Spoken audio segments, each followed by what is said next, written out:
Style తో సరికొత్త designs తో ఎస్కేటీ గోల్డెన్ డైమండ్స్ ఈ జూలై 5న నల్లకంటలో గొప్ప ప్రారంభం. సాధారణంగా advocates law. Welcome to lawyer Saab.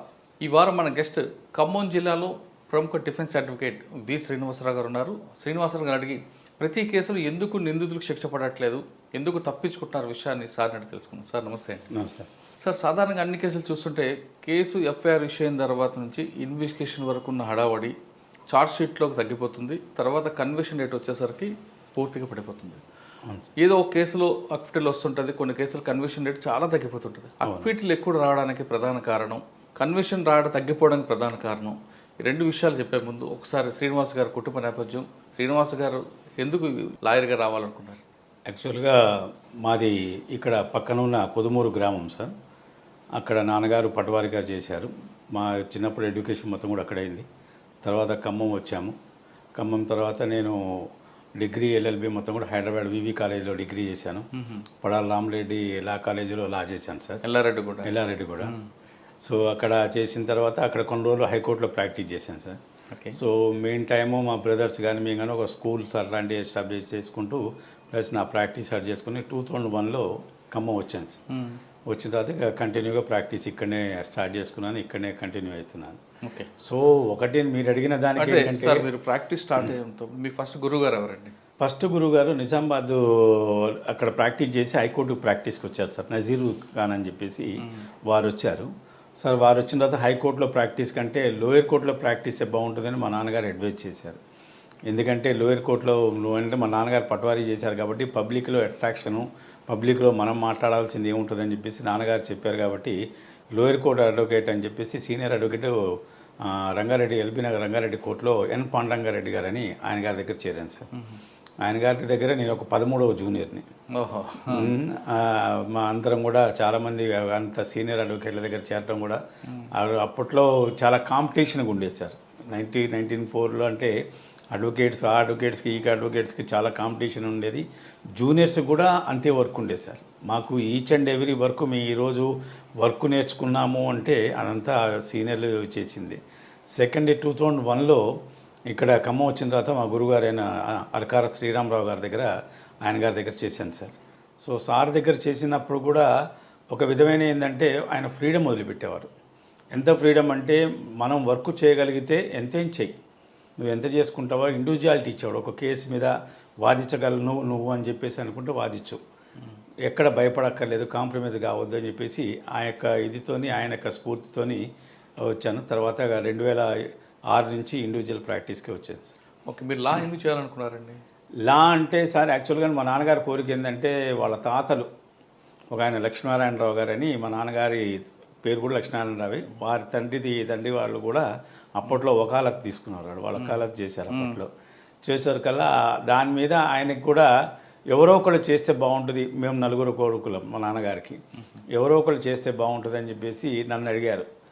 Even నేను ఖమ్మం రావడానికి కూడా కారణం ఏంటంటే నాన్నగారికి బైపాస్ ఇదైంది. అయినప్పుడు బైపాస్ 2001లో బైపాస్ అయినప్పుడు ఆయన ఆపరేషన్ థియేటర్లో పోతున్నప్పుడు నేను కనుక బయటకు వస్తే నువ్వు నాతో పాటు ఖమ్మం రావాలి, నా ముందు ఆయన కండిషన్ పెట్టారు. ఆయన ఆపరేషన్ అయ్యి సక్సెస్ఫుల్గా బయటకు వస్తే నువ్వు నాతో పాటు ఖమ్మం రావాలి. భగవంతుడి దేవల ఆయన ఆపరేషన్ సక్సెస్ అయింది, ఆయనతో పాటు వచ్చేసే. సాధారణంగా అడ్వకేట్స్ లా అయిన తర్వాత కొంతమంది ప్రొఫెషనల్గా, కొంతమంది సర్వీస్ మోటో, కొంతమంది కమర్షియల్గా ఉంటారు, మరి కొంతమంది 1% క్రిమినల్స్గా కూడా మారుతుంటారు కదా, వాళ్ళతో సహవాసం చేసి.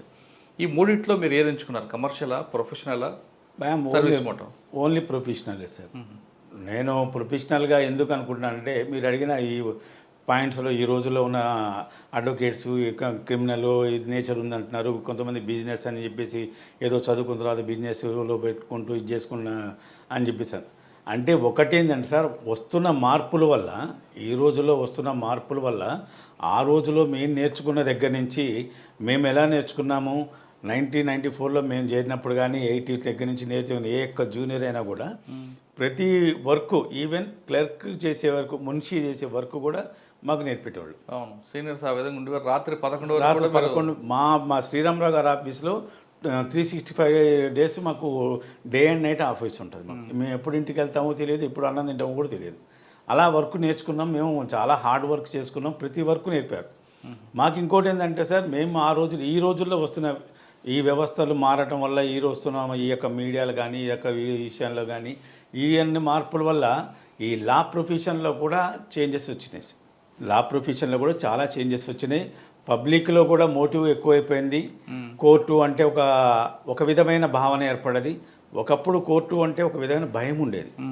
ఆ భయం లేకుండా కోర్టు అనే వరకల్లా ఒక ఈజీ టు గో అనే వాళ్ళకంటే కోర్టు రావడం అనేది ఒక ఈజీ లాగా అయిపోయింది వాళ్ళకి. సో దాని మీద కొంచెం ఇదే అయిపోయింది. కానీ ప్రొఫెషనల్గా ఉన్న అడ్వకేట్స్ ఈరోజు కూడా సీనియర్ అడ్వకేట్స్ కానీ ఎవరైనా కానీ ప్రొఫెషనల్గా ఉన్న వాళ్ళు చాలా చక్కగా ఉన్నారు సార్. ఎందుకంటే ఎలాంటి ఇబ్బంది లేదు, ఎలాంటిది లేదు. ఓకే. కానీ గతంలో మీరు చెప్తున్నట్లుగా అడ్వకేట్ దగ్గరికి ఒక క్లయింట్ రావాలంటే ఆయన బాధలు చెప్పుకొని వచ్చి విన్న తర్వాత చిన్న డాక్యుమెంట్స్ అంతా మీరే ఫ్రీగా చేసి తర్వాత కోర్టులో పిటిషన్ వేసి తర్వాత డబ్బులు తీసుకునేవారు. అవును సార్. ఇప్పుడు ముందు అడ్వకేట్కి అపాయింట్మెంటే డబ్బులతో స్టార్ట్ అవుతుంది కదండి సార్. అది ఏమైందంటే ఇవాళ రేపు అంటే వాస్తవంగా చెప్పాలంటే మా ఖమ్మం జిల్లాలో కానీ ఇక్కడ డిస్టిక్ వైడ్ అంటే not only Khammam district wide కోర్టులలో ఎక్కడ కానీ అడ్వకేట్స్ ఎక్కడ కూడా ఓపెన్ చెప్తున్నారు, ఎక్కడ కూడా ఈ యొక్క పద్ధతి రాలేదు, ఇంతవరకు రాలేదు. క్లయింట్ రావడమే ఒక గొప్ప అన్నట్టు ఈ రోజుల్లో ఉన్నారు. కానీ కార్పొరేట్ ఎప్పుడైతే స్టార్ట్ అయిందో sir, I'm sorry to say, corporate ఎప్పుడైతే స్టార్ట్ అయిందో ఆ కార్పొరేట్ వ్యవస్థ అనేది వచ్చేవరకల్లా ఈ యొక్క పేమెంట్స్ అన్నది కానీ ఏది కానీ ఇవాళ రేపు గెలిచిన తర్వాత కూడా అడ్వకేట్కి డబ్బులు లేకుండా వెళ్ళిపోయేటోళ్ళు కూడా ఉన్నారు సార్. ఓపెన్. ఎందుకంటే గెలిచిన తర్వాత వాళ్ళకి డబ్బులు రేపు ఇచ్చలేదు సార్, మా వాడు రాలేదు సార్, అది రాలేదు సార్, ఇది రాలేదు కానీ ఇప్పటికీ ఆ వెనకటి అడ్వకేట్లు ఆ ఇచ్చే 10 రూపాయలని తీసుకుంటున్నారు, వాడు ఇచ్చే 2 రూపాయలని తీసుకుంటున్నారు. కానీ కార్పొరేట్ వ్యవస్థ అయితే ఎప్పుడైతే వచ్చిందో ఆ వచ్చేవరకల్లా ఇది చేంజెస్ అనేది చాలా వచ్చింది సార్. దాంట్లో ఉన్న వాస్తవం అయితే ఎందుకంటే డిస్టిక్ లెవెల్లో అయితే ఇంతవరకు కూడా ఈ రోజు కూడా మీరు ఒకటి అబ్జర్వ్ చేయండి. కరోనా వచ్చిన టైంలో చాలామంది అడ్వకేట్స్ మొత్తం కూడా ఎట్లా అయిపోయారంటే వాళ్ళ పరిస్థితి ఎట్లా అయిపోయిందంటే తినడానికి తిండి లేకుండా అయిపోయింది. డిస్టిక్ లెవెల్లో తినడానికి తిండి లేక ఈ ప్రొఫెషన్ వదిలేసి వేరే మార్గాలు ఎక్కడో జాబ్ చేసుకోవటం చేశారు. ఎలాంటి ఆర్థిక స్తోమత లేని వాళ్ళందరూ కూడా చాలామంది వచ్చారు. ఈ ఆర్థిక స్తోమత లేని వాళ్ళందరినీ కూడా ఎవ్వరు కూడా అంటే ఈ బార్ అసోసియేషన్ వాళ్ళు ఒప్పుకున్నారు, చేసుకున్నారు, అంత చేశారు. కొంత పేమెంట్లు ఇచ్చారు. కొంతమంది ఇక్కడ మా దగ్గర అప్పుడు లక్ష్మణ్ గారు ఉన్నారు, జిల్లా జడ్జిగా కరోనా వచ్చినప్పుడు. ఇప్పుడు వారు రాజస్థాన్ హైకోర్టు జడ్జిగా చేస్తున్నారు, హైకోర్టు జడ్జిగా. ఆ సార్ ఉన్నప్పుడు ఈ యొక్క జూనియర్ అడ్వకేట్స్ కానీ అందరి దగ్గర ఇచ్చేసి ఆ జూనియర్ అడ్వకేట్స్ కానీ క్లర్క్స్ కానీ వాళ్ళకి కానీ కొంచెం రైస్ అందరి దగ్గర అడ్వకేట్స్ దగ్గర మోటివ్ చేసి వాళ్ళకి రైస్ ఇప్పించడం కానీ వాళ్ళకి ఏం కావాలో కందిపప్పు ఇలా అట్లాంటివి చేశారు. అంటే ఇక్కడ ఇంత బతుకుతున్నదంటే మీరు అడిగిన ఈ యొక్క క్వశ్చన్కి అడ్వకేట్కి ముందుకు డబ్బులు వస్తున్నాయంటే ముందే అడ్వకేట్ డబ్బులు తీసుకుంటే ఆ దుస్థితి అనేది వచ్చేది కాదు. ఎందుకంటే అడ్వకేట్ ఎప్పుడు కూడా డబ్బులు ఇవాళ రేపు అడ్వకేట్కి డబ్బులు ఇచ్చేది ఈ యొక్క డిస్టిక్ లెవెల్ టోటల్ తెలంగాణ కానీ ఆంధ్ర కానీ ఎక్కడ మహారాష్ట్ర కానీ ఎక్కడ కర్ణాటక కానీ ఎక్కడ డిస్టిక్ లెవెల్లో ఎక్కడ కూడా అంత డెవలప్మెంట్ కాలేదు సార్. అర్బన్ ఉంది అది ఆ పాత సిస్టమ్ అనేది ఇంకా ఒక 70% అయితే పాత సిస్టమ్ ఉంది సార్. 30% అంటే ఇక చెప్పలేము అది. ఓకే సార్, మీ విషయంకి వస్తే సాధారణంగా అడ్వకేట్ అవ్వగానే సివిల్ క్రిమినల్ చూసుకుంటారు. మీరు క్రిమినల్ ఎందుకు తీసుకున్నారు? నేను బోత్ చూస్తాను sir. I'm both advocate, civil and criminal. నేను వచ్చి కూడా 94 నా ఎన్రోల్మెంట్. నేను 31 ఇయర్స్ అవుతుంది. 94 ఫిబ్రవరి 22 నా ఎన్రోల్మెంట్ అయింది. సో మొన్న ఫిబ్రవరికి 30 ఇయర్స్ అయిపోయింది. 30 ఈజ్ కంప్లీటెడ్. సో నేను ఫస్ట్ నుంచి ఇన్ని 30 ఇయర్స్లో కూడా నేను only I'm against for accident cases, MAT ఓపీలకి ఎగ్నెస్ట్ నేను. సో ఎందుకంటే నాకు ఫస్ట్ నుంచి అది ఇంట్రెస్ట్ లేదు, నేను వేయలేదు. But civil and criminal cases ఏ కేసెస్ అయినా కూడా అవి ఛాలెంజ్ తీసుకుని గెలవటమే. ఫస్ట్ తీసుకున్న కేసు ఏదండి మీరు? సార్ నేను ఇండివిజువల్గా వచ్చినప్పుడు తీసుకుంది ఒక 420 కేసు తీసుకున్నాను సార్. ఇండివిజువల్ అంటే మా శ్రీరామరావు గారి దగ్గర ఉన్నప్పుడు చాలా కేసులు చేశాను. ఇండివిజువల్గా వచ్చినప్పుడు కంటే సార్ ఆఫీస్లో ఉన్నప్పుడు స్టేట్ బ్రీఫ్గా నన్ను ఒక 302 కేసులు వేశారు సార్. 302 మర్డర్ కేసులో వేశారు నన్ను. ఎవరు ఐశంకర్ గారని జడ్జి, అక్కడ ఫాస్ట్ ట్రాక్ జడ్జి ఉండేవారు. సార్ రోజు ఆ కోర్టులో కూర్చుంటాం కానీ సారు నా మీద అభిమానం లేకపోతే రోజు కూర్చుంటారు, రెగ్యులర్ కూర్చుంటున్నారని శ్రీనివాస్ ఈ కేసు చేయమ్మా అని చెప్పేసి స్టేట్ బ్రీఫ్గా నన్ను వేశారు. సో స్టేట్ బ్రీఫ్కి వేసిన తర్వాత ఐ వాన్ ద కేసు. ఆ కేసు గెలిచాను నేను. ఎలా గెలిచానంటే lack of evidence of prosecution. ఎలా అండి? అంటే ఇప్పుడు ఆ కేసులో యాక్చువల్గా ఏంటంటే సార్, అది ఇక్కడ వేంసూరు మండలం ఉంది, సత్తుపల్లి దగ్గర వేంసూరు మండలం ఉంది. ఆ వేంసూరు మండలంలో ఒక భార్యాభర్త ఉంటారు. భార్యాభర్త ఉంటే భార్యాభర్త ఇద్దరు కూడా వీరు బాగా తాగుబోతు అయితే వాడు ఏం చేస్తారంటే రోజు భార్యను కొడుతుంటాడు. రోజు భార్యను కొడుతుంటే భార్య తట్టుకోలేక పుట్టింటికి వెళ్ళిపోయితే ఆ అత్తగారు వచ్చి ఇతన్ని మందలించడానికి వస్తుంది. కొన్ని రోజులు అయిన తర్వాత ఇవాళ మనం చెప్పకూడదు కానీ, ఓపెన్గా చెప్పకూడదు కానీ, ఇవాళ మళ్ళీ భార్య భర్తది కాకుండా అత్త వాళ్ళు సంథింగ్ పెట్టుకుంటారు. So they went to some other place. ఎవరు అల్లుడు అని అత్తగారి తర్వాత కనిపించదు, చనిపోతుంది. ఆమె ఎక్కడ ఎట్లా చనిపోయిందో ఏందో తెలియదు. ఎవరు? అత్త చనిపోతుంది, వేరే చోటుకి వెళ్ళిపోతుంది, చనిపోతుంది. ఆమె చనిపోయిన తర్వాత వీడే చంపాడని చెప్పేసి కేసు. ఎవరు ఇక ఇక్కడ దాదాపు 6 నెలలు 7 నెలల తర్వాత కేసు రిజిస్టర్ చేస్తారు. అల్లుడి మీద కేసు రిజిస్టర్ చేస్తారు. వీడు ఆమె అక్కడ చనిపోయిందా లేకపోతే అక్కడి నుంచి ఆమె ఎస్కేప్ అయిందా ఏది తెలియదు వీడికి. వీడు మళ్ళీ వీడి ఇంటికి వీడికి వచ్చేస్తాడు. వీడు రాగానే వీడి మీద కేసు ఇచ్చేసి వీడి మీద 302 పెడతారు.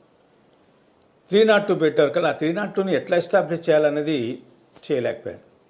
ఏం చేశారు, ఒక ఊర్లో ఒక చెరువు అంటే ఒక తోట ఉంటుంది కదా, ఆ తోట యజమానులు వాళ్ళు ఉంటారు కదా, ఆ తోట యజమానులు వాళ్ళు ఏం చేస్తారు, దాంట్లో ఎవరిదో శవం దాంట్లో నుంచి తీసి ఆ శవాన్ని తీసి ఇతనే చంపిండని చెప్పి చేస్తారు. ఆఫ్టర్ 6 months ఆ శవాన్ని తీసిన తర్వాత ఓన్లీ స్కెల్టన్ అనేది బయటకు వస్తుంది. అతను ఆ స్కెల్టన్ ఈ అత్తదే అని చెప్పేసి అంటారు.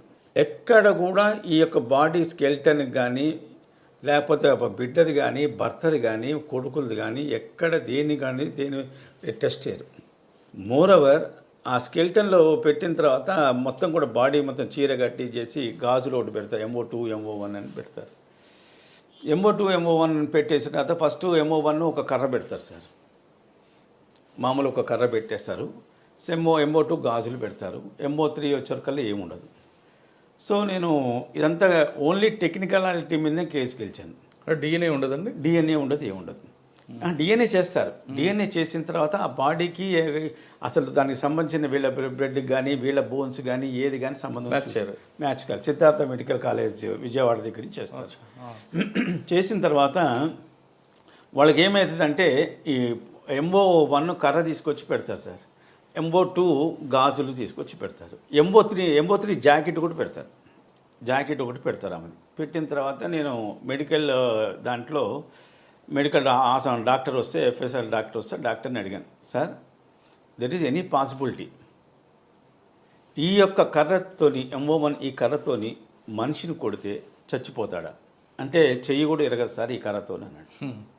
యాక్చువల్గా అది అక్కడ జరిగిన డెడ్ బాడీ, అసలు యాక్చువల్గా డెడ్ బాడీ జరిగింది ఏంటంటే వీడు చంపాడు చేశాడని చెప్పేసి అంటానికి అక్కడ రిక్కీల్ అనేది ఒకటి ఉంటుంది. మనకి ఈ బాడీకి మధ్యలో ఇది ఉంటుంది, ఇట్లా ఉన్న దీన్ని కట్ చేసేస్తే ఈ బాడీ మొత్తం స్పాట్ డెడ్ అవుతారు. ఇక్కడ ఉన్న ఈ బాడీకి మధ్యలో కలిసి ఉంటుంది మనకి, దాని మీద కొడితే చచ్చిపోతాడు. అంటే అతను ఏం చెప్పాడు సార్, మంచి వేటకత్తి అయితే దాన్ని పగలగొడితేనే అది చచ్చిపోతాడు సార్, అసలు దీనికి సంబంధం లేదని. సార్ నేను ఒకటి అడుగుతున్నాను మిమ్మల్ని, this is my white shirt. ఈ వైట్ షర్ట్ నేను తీసుకెళ్ళి ఒక 6 నెలలు బందులో పెడతాను, 6 నెలల తర్వాత తీస్తాను, సేమ్ వైట్ షర్ట్ వస్తుందా సార్ అని అడిగాను. అది దట్టు ఇంక్లూడింగ్ ఒక బాడీకి తగిలిచ్చి అంటే అదే సార్ అది పీసెస్ అయిపోద్ది, విత్ ఇన్ 1 monthలో పీసెస్ అయిపోద్ది. మరి వీళ్ళు కొత్త జాకెట్ పెట్టారు కదా సార్, అన్న మరి ఈ జాకెట్ అంటే సార్ ఈ జాకెట్కి దానికి సంబంధం ఏం లేదు సార్.